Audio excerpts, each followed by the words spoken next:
Hi everyone, this is Phil Travis, week 6 here at EOU, History 202. This week's announcement will be brief. We've had our first test and we've had our first paper.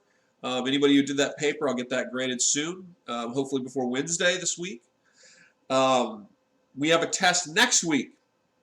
So as a result of that, I'm going to let us relax this week a little bit. No big graded assignments. You just have your discussion board, your reading, and of course your factoid, which we'll post in the weekly discussion board. So no tests, no quizzes, no papers, no big graded assignments this week.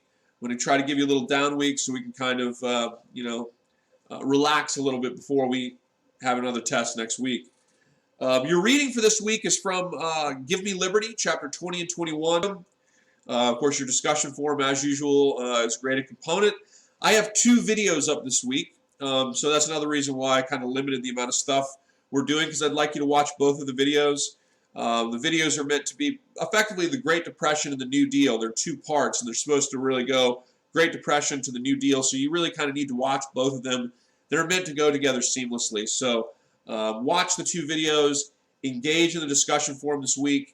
And let's have a great week. We're talking about the Great Depression, the causes of the Great Depression, and the responses of Franklin Roosevelt with the New Deal to the issues posed by the Great Depression.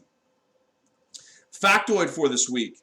Go to the extra credit discussion forum that is posted in the Canvas area to get your extra point.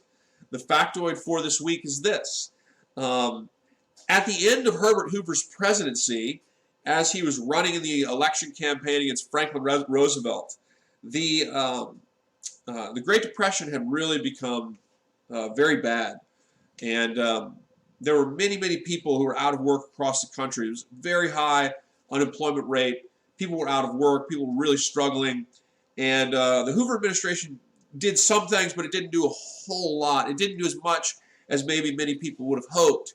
And as a result of this, the unemployed and the out of work around the country near job sites and other places established what were called Hoovervilles. And Hoovervilles were sort of shanty towns of the unemployed during this period. They called them Hoovervilles as a way to sort of mock the fact that the president hadn't done more to, Herbert Hoover hadn't done more to help the people out.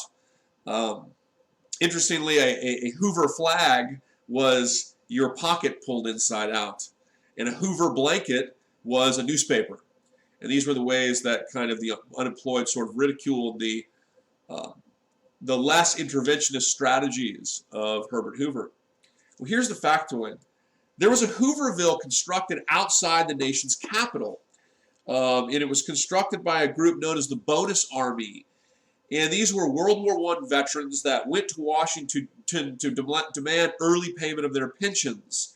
Effectively, things had become so bad, people had lost life savings and so forth, and so these World War I veterans went to Washington to demand from Hoover that the early payment of their pensions.